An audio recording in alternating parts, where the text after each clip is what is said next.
Welcome to this DelftStack tutorial video. In today's tutorial, we will learn how to block Zone94 Wi-Fi in your Google Chrome browser to prevent access. Let's get started. Start by opening your tab and go to Chrome Web Store. Open the first link and search for block site. Choose any extension and just click on it. Click on Add to Chrome, Add Extension.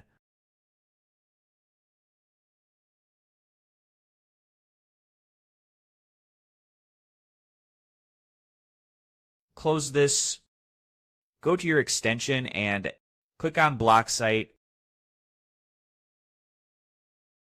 Delete all and name it as zone94.com.